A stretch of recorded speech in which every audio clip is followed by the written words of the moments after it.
Xin chào các bạn nha. Sắp tới bên mình sẽ tiến hành triển khai cái khóa học đó là triển khai hồ sơ kết cấu kiến trúc bóc khối lượng trên phần mềm AutoCAD. Thì để mà tham gia cái khóa học này ấy, thì yêu cầu đầu vào của mình như sau, mình đọc ở đây nha. Đây mình xem đây này, yêu cầu này thì đó là đã thành thạo AutoCAD cơ bản nhé, đã thành thạo. Các bạn hãy đọc cái câu này nhé, đã thành thạo. Còn những bạn nào mà chưa thành thạo thì mình sẽ không đủ điều kiện để tham gia khóa học này ha. Cái điều kiện thứ hai đó là đã học các môn chuyên ngành về xây dựng như là bê tông cốt thép, nền móng nha.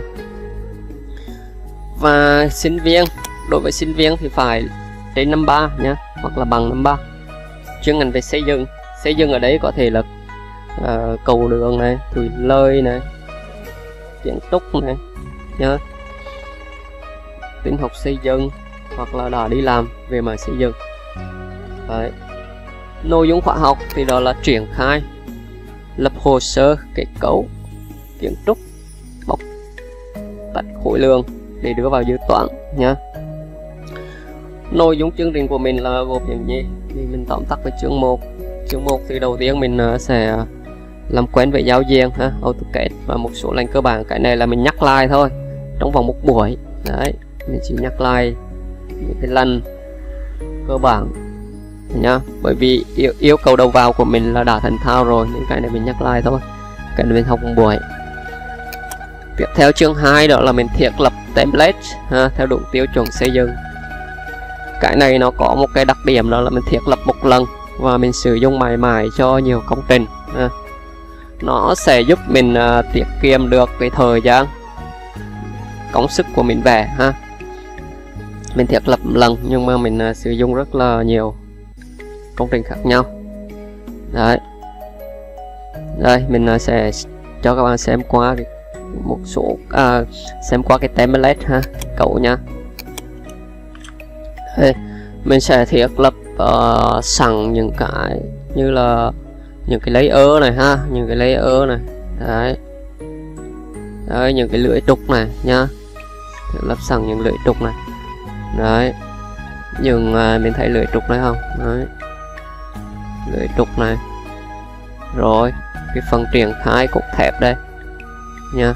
Đây, phí bao nhiêu mình thiết lập những cái này đây, cái này gọi là cái template. Thiết lập những cái này và mình chỉ thiết lập một lần thôi, mình sử dụng mãi mãi. Đấy, thiết lập những cái tán thép chưa. Đấy, thiết lập còn đối với kiến trúc thì mình sẽ thiết lập những cái section, cái mặt cắt nhá, section, những cái tang dầm đây, tang dầm. Đấy, những cái hắc như hắc về bê tông hắc khối xây. Đấy, các cái này cắt, các độ dày cột sàn nha, cột sàn đây. Đấy, độ dốc, độ xướng, các chi tiết vân vân ha. Đây xem qua nha, khối lượng này, bảng thống kê khối lượng này. Cái này gọi là template thiết lập template theo đúng tiêu chuẩn xây dựng thiết lập một lần nhưng mình sử dụng mãi mãi. Đấy, thiết lập cái gì thì mình nhìn đây, thiết lập tỷ lệ trên mô đồ này nhá, tỷ lệ trên layout này, thiết lập layer này, điểm này, khung tên này, tăng cái trụ thép này, thiết lập cột sàn này, thiết lập test này, thiết lập vùng in này, cách tạo thư viên này và thiết lập bộ thư viên xây dựng này nhá. Đấy, đặc biệt là hiện tại mình có rất là nhiều cái thư viên về chuyên ngành về xây dựng nhá. Bởi vì bên mình là thư viên để mà bên mình là đang chạy dự án ấy, nên đâm ra có rất là nhiều thư viên. Các bạn tham gia khóa học này thì mình share cho các bạn nhá, nó phải mấy ghi nhá, trên chục ghi nhá. Đấy, tiếp theo này đó là mình làm cái gì nữa, mình sẽ thực hành triển khai hồ sơ kiến trúc công trình hồ sơ kiến trúc công trình. Đấy, nó sẽ hồ sơ kiến trúc công trình là bao gồm các gì, mặt bằng, mặt đứng, mặt cắt. Cái này còn thiếu này, các chi tiết nữa nha, chi tiết. Rồi mặt bằng Mặt bằng thì bao gồm cái gì? Mặt bằng này mình chú ý này, kiến trúc thì nó sẽ bao gồm này mặt bằng công năng các tầng này nha, mặt bằng nội thất, bố trí nội thất các tầng này, mặt bằng kích thước các tầng này, mặt bằng tường xây này các tầng này, mặt bằng bố trí cửa các tầng này, mặt bằng lát gạch này nha. Đấy, vân vân. Mặt đứng thì nó sẽ mặt đứng 4 hướng nha, đông tây nam bắc. Mặt cắt thì ở đây nó sẽ có các mặt cắt dọc và các mặt cắt ngang, và các chi tiết, triển khai chi tiết như là chi tiết vệ sinh này, chi tiết cầu thang này ha, để hình dung, để dễ hình dung thì mình cho xem cái hồ sơ màu ha mà công ty mình thiết kế. Mình sẽ lấy cái file PDF cho các bạn dễ nhìn nha. Đây, ví dụ đây, đây là hồ sơ về phần kiến trúc này, phần kiến trúc nha. Đầu tiên là mình sẽ vào một cái hồ sơ thì phải là có ghi chú ký hiệu bằng vẽ này, danh mục bằng vẽ này ha, cái này mình tạo hết này ha. Rồi mặt bằng này, đây gọi là mặt bằng bố trí nội thất các tầng này, đây mặt bằng chi tiết này, đấy mặt bằng lát nền này ha, vân vân nha. Đấy, đây chính là hồ sơ kiến trúc nha. Mái này, mặt đứng này ha, đứng. Rồi. Đấy, cái này là chi tiết của lan can hoặc là những cái làm che nắng, vân vân nha. Đây, chi tiết của VWC. Đấy. Để mà triển khai một bộ hồ sơ này thì nó có rất là nhiều bằng vẽ ha. Đây là cái chi tiết của cửa. Đấy, dây đấy nữa, để mà triển khai một hồ sơ nó nhắn ấy, thì mình cần phải tạo cho nó một cái template hay là một cái file màu ha. Nó có sẵn tất cả đầy đủ thư viên này, nó có đầy đủ thư viên như thư viên cửa này, thư viên giường các kiểu này, nội thất này ha, có lưỡi trục, thư viên đầy đủ này. Đấy, mình triển khai là mới nhắn được nhá. Thiết lập nét đầy đủ này ha. Rồi, đây chính là cái phần triển khai hồ sơ về kiến trúc. Tương tự đối với kết cấu thế thì công trình hồ sơ của kết cấu thì bao gồm cọc, móng, dầm, cột, sàn. Một số có tầng hầm thì có tường trắng nha. Triển khai thì hồ sơ kết cấu đây mình sẽ triển khai cái gì? Đây là phần kết cấu nha.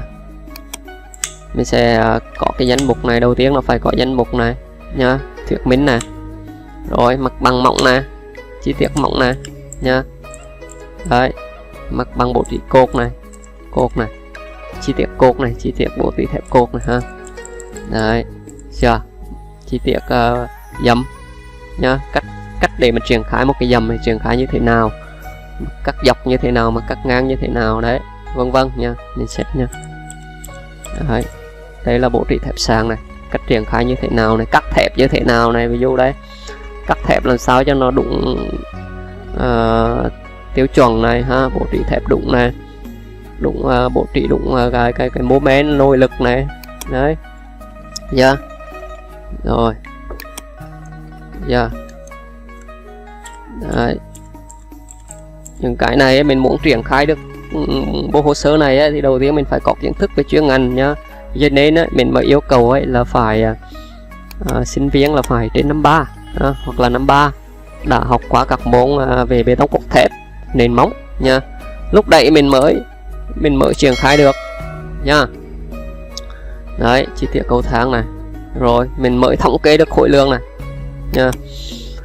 Đây là kết cấu rồi, và mình sử dụng Autolift nha trong công tác thiết kế bản vẽ xây dựng. Cái này mình học trong vòng buổi. Autolift là gì thì các bạn lên Google các bạn search nhá. Tức là đội Autolift ấy, thì nó là một cái file mà nó sẽ giúp mình triển khai nhanh hơn ha. Đấy, triển khai nhanh hơn. AutoCAD thì nó sẽ không đầy đủ chức năng, một số cái nó không đầy đủ chức năng thì mình phải đưa Autolift vào để nó thêm chức năng, những cái chức năng mới vào ha, giúp mình triển khai một cách nhanh hơn. Rồi mình sẽ học tiếp theo mình sẽ học cách ứng dụng quản lý bản vẽ để bóc tách khối lượng. Cái này rất là quan trọng đối với những kỹ sư xây dựng. Đối với kỹ sư xây dựng mà không biết bóc tách khối lượng thì coi như là không làm được gì rồi nhá. về cả mảng thiết kế và cả mảng thi công. Sau này mình thi công ấy, thì mình phải bóc tách được khối lượng để mình nhập vật tư về, mình phải dự trù được chi phí ha. Rồi cách trình bày bố cục bản vẽ thì mình sẽ trình bày theo hai phương pháp, đó là phương pháp model và phương pháp layout. Phương pháp model là gì? Giống như cái file kiến trúc này mình đang trình bày đến bản vẽ trên kệ theo cái phương pháp model này, mình nhìn thấy nó model không, có chữ model không? Đây, tất cả bản vẽ nó nằm trên mục tab, đó là model. Và mình sẽ triển khai theo phương pháp đó là layout. Layout là đây này, đây mình nhìn nhá. Đây, ví dụ đối với hồ sơ kết cấu thì mình làm theo cái phương pháp layout. Đấy, kiến trúc thì mình làm theo model. Mình sẽ cho các bạn một cách nhìn tổng quan nhất của hai phương pháp này. Mỗi phương pháp nó đều có một cái ưu điểm và một cái nhược điểm riêng nhá. Đấy, model nó cũng hay mà layout nó cũng hay. Đấy, ở đây mình sẽ làm theo cái phương pháp layout. Đây, layout thì mình thấy nó dàn trang ở đây, ví dụ trang bìa này, bìa nó nằm một phần này, rồi thuyết minh là danh mục bản vẽ nó nằm một trang này. Đấy, nó cứ như thế, trang số 1, trang số 2 nhá, nằm riêng ra. Còn cái thằng model này mình thấy nó tất cả nó nằm chung đây này.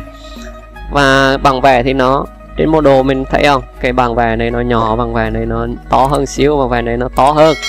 Đấy, còn trên layout này, layout thì mình thấy này, nó cùng chung một kích cỡ nhá. Đấy, tiếp theo này, và mình sẽ in ấn hồ sơ, mình sẽ xuất ra hồ sơ như đây. Sau khi mình trình bày xong mình sẽ xuất ra file PDF và mình đóng gói để mình gửi cho khách hàng nhá.